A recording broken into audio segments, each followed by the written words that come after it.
साथियों नमस्कार। एक नए सेशन के अंदर आपका स्वागत है। साथियों, जो कश्मीर के अंदर हुआ, जो लोगों का धर्म पूछा गया, उसके बावजूद भी क्या जो आतंकी थे उनका कोई धर्म नहीं था, क्योंकि यहां पर समाजवादी पार्टी के मुखिया अखिलेश यादव ने एक ऐसा बयान दिया है कि जिसके बाद न सिर्फ भारतीय जनता पार्टी बल्कि जितने भी मृतक आत्माओं के परिवार हैं, इन सब लोगों के परिवार हैं, उन्होंने अखिलेश यादव से अब सवाल पूछना शुरू किया है। पूरा मामला क्या है आपको अभी थोड़ी देर में बताएंगे। इसके बाद आपको दूसरी खबर बताएंगे कि ये जो असदुद्दीन ओवैसी, आपको ओवैसी से लाख शिकायत होंगी। आप ओवैसी को भला बुरा अच्छा खराब कुछ भी कह सकते हैं, लेकिन कल जो ओवैसी ने बात कही है वो देखकर ये लगता है कि ऐसे नेता देश के अंदर होने चाहिए। कम से कम बेमन से ही सही देश के साथ तो खड़े होने चाहिए। ये पूरा मामला क्या है वो आपको बताएंगे, लेकिन उससे पहले जो पहली बात है, पहली खबर है, उसकी आपको मतलब थोड़ी झलकी बताते हैं। कल जो मोदी सरकार ने, आपको पता होगा कि सिंधु नदी जल समझौता रद्द करने का ऐलान किया और भारत के अंदर जितने भी पाकिस्तानी हैं उनको तत्काल 48 घंटे में भारत से निकलने का आदेश दे दिया। तमाम सारी चीजें की मोदी सरकार ने ताकि पाकिस्तान को बैक फुट के ऊपर लाया जाए। और जब मोदी सरकार ने सिंधु नदी जल समझौते को रोकने का ऐलान किया तो इसके बाद ये जो पाकिस्तान का ये प्रधानमंत्री है ना, शहबाज शरीफ, ये तो वैसे ही अपनी पाकिस्तान की आर्मी का मतलब चमचा है। ये मतलब दुनिया में इकलौता है। तो जब मोदी सरकार ने ये सिंधु नदी जल समझौता रोकने का ऐलान किया है तो अब पाकिस्तान को यह समझ में आ गया कि भैया पाकिस्तान की हालत बहुत ज्यादा खराब होगी, क्योंकि अगर भारत जो है वो वाकई में पानी नहीं छोड़ता है तो उसके बाद पाकिस्तान की 80% जो जमीन है वो बंजर हो जाएगी, खेती बिल्कुल खत्म हो जाएगी। और इसी के बाद कल पाकिस्तान के इस प्रधानमंत्री शहबाज शरीफ ने सीसीएस की एक मीटिंग की और इस मीटिंग के दौरान इसने भारत के साथ जो शिमला समझौता था वो रद्द करने का ऐलान किया। इसके साथ साथ इसने ये दावा किया है कि ये एक्ट ऑफ वॉर है, यानी कि भारत ने पाकिस्तान के खिलाफ वॉर यानी कि युद्ध का ऐलान कर दिया है।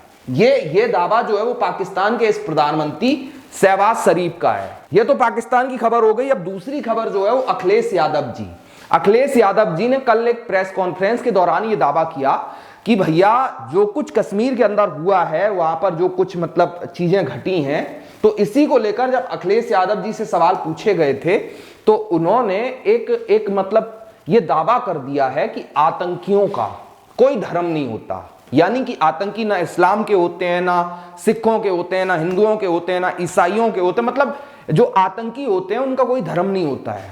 अब जैसे ही अखिलेश यादव ने यह दावा किया तो उसके बाद आप सबको पता है कि पहलगाम के अंदर क्या हुआ। भाई कलमा पढ़वाया गया। ये आप एक परिवार देख रहे हो जहां पर एक पत्नी अपने हस्बैंड के पास बैठी हुई है और उसके हस्बैंड को सिर्फ इसलिए मतलब मार दिया गया कि वो कलमा नहीं पढ़ पाया, वो उसका नाम हिंदू था, इस वजह से मार दिया गया। इसके अलावा ये जो परिवार, ये आप रोते हुए परिवार देख रहे हो, इनको कलमा पढ़ना नहीं आया। अब आप सोचिए कि कलमा जो है वो कौन से धर्म के अंदर है? क्या वो हिंदू धर्म के अंदर आता है? क्या वो सिख धर्म के अंदर आता है? क्या वो ईसाई धर्म के अंदर आता है? नहीं, कलमा इस्लाम के अंदर आता है। और चूंकि अखिलेश यादव को अपना जो मुस्लिम वोट बैंक है उसको उसकी राजनीति करनी है, इसकी वजह से इतने मतलब घृणित कार्य होने के बावजूद भी ये नेता जो हैं वो अपनी राजनीतिक रोटियां सेकना चाहते हैं और इन्होंने ये कहा है कि भैया इसका कोई धर्म नहीं होता है। अब इस परिवार से पूछा जाए, इस पत्नी से पूछा जाए कि जिसके पति को कलमा न पढ़ने की वजह से ऐसी हालत में कर दिया गया, क्या ये इस आतंकवाद का कोई धर्म नहीं था? क्या अखिलेश यादव जैसे नेता, 2 टके के नेता जिनको साला वोट के अलावा कुछ दिखाई नहीं पड़ता है, क्या ये ऐसे जाहिल नेता इस पत्नी के आंसुओं का जवाब दे पाएंगे जो ये कह रहे हैं कि इसका कोई धर्म नहीं है? अरे सालो, सच्चाई तो स्वीकार करो। तुम्हें सच्चाई स्वीकार करनी नहीं आती है। और ये सबसे बड़ी बात यह है कि ये अपने नाम के पीछे यादव लगाते हैं और यादव जो है वो भगवान श्री कृष्ण यदकुल श्रेष्ठ भगवान श्री कृष्ण के वंशज हैं, जिनकी वजह से गीता जैसा एक पवित्र हमको एक ग्रंथ मिला, उस वंश से आने वाले लोग ये कह रहे हैं कि भाई हम सच्चाई को नहीं देखेंगे। खैर, जैसे ही उन्होंने ये बयान दिया तो इसके बाद जो उत्तर प्रदेश के तमाम भारतीय जनता पार्टी के नेता हैं, उन्होंने अखिलेश यादव को घेरना शुरू कर दिया है। लेकिन आप लोग जरूर बताइए कि क्या इसका कोई धर्म नहीं था? लोगों के पैंट उतार कर देखा गया कि उनका खतना हुआ है नहीं हुआ है। आप सोचिए कि आपका हमारा पैंट उतार कर देखा जाए कि भैया ये हिंदू है कि नहीं है, खतना हुआ है कि नहीं है, कलमा पढ़ना आता है नहीं आता है। ये अखिलेश यादव जी कह रहे हैं कि भैया इसका कोई धर्म नहीं होता। अब इनको कौन बताए? अब तीसरी चीज यहां पर असदुद्दीन ओवैसी। देखिए, असदुद्दीन ओवैसी के बारे में एक मैं तारीफ करता हूं कि ये देश के अंदर भले ही भड़काऊ बयान देते हैं, भले ही ये हिंदू मुसलमान की जब बात आती है तो मुसलमान खुले तौर पर मुसलमान नजर आते हैं। ये हमेशा मुसलमानों की तारीफ करते हैं, उनको बढ़ाने की बात करते हैं, अच्छी बात है। ये अपने धर्म को आगे ले जाने की बात करते हैं, इसमें कोई बुराई नहीं है। लेकिन अखिलेश यादव जी जैसे नेताओं को यह सोचना चाहिए कि कल असदुद्दीन ओवैसी ने कहा कि जो आतंकियों ने, ये आप देख रहे हैं ना, ये बिटिया, ये परिवार, जिन आतंकियों ने, असदुद्दीन ओवैसी ने कहा है कि जिन आतंकियों ने धर्म पूछकर लोगों को मारने का काम किया है, वो इस्लाम के ऊपर, वो मुसलमानों के ऊपर कलंक हैं। ये असदुद्दीन ओवैसी ने कहा कि वो इस्लाम के ऊपर कलंक हैं। और इसके साथ साथ एक और चीज कि असदुद्दीन ओवैसी ने जो सर्वदलीय मीटिंग मोदी सरकार के द्वारा बुलाई गई थी, उसके दौरान असदुद्दीन ओवैसी, उनकी पार्टी ने ये साफ कर दिया कि मोदी सरकार ऐसे आतंकियों को, ऐसे लोगों को कुचलने के लिए, उनको नेस्त नाबूद करने के लिए, उनको पूरी तरीके से डिस्ट्रॉय करने के लिए जो भी कदम मोदी सरकार उठाएगी, हमारी पार्टी पूरी तरीके से मोदी सरकार का समर्थन करेगी। और ये असदुद्दीन ओवैसी ने मांग की है कि ऐसे जिहादियों को, ये शब्द असदुद्दीन ओवैसी के हैं, कि ऐसे जिहादियों को मौत की सजा मिलनी चाहिए। अब आप सोच कर देखिए कि आप इस नेता की भले ही बुराई करें, मैं भी इनकी तमाम चीजों के ऊपर सवाल उठाता हूं। जब ये मतलब ज्यादा ही कुछ गलत बयान देते हैं तो मैं भी इनके ऊपर खूब सारे सवाल उठाता हूं। लेकिन जब देश की बात आई है, तब मैंने देखा है कि असदुद्दीन ओवैसी ने खुलकर देश का साथ दिया है। तो यह चीज मतलब बहुत ज्यादा अच्छी है कि हम आपस में लड़ते रहें। भाई, हमारे देश में हिंदू भी रहते हैं, मुसलमान भी रहते हैं, सिख भी रहते हैं, ईसाई भी रहते हैं।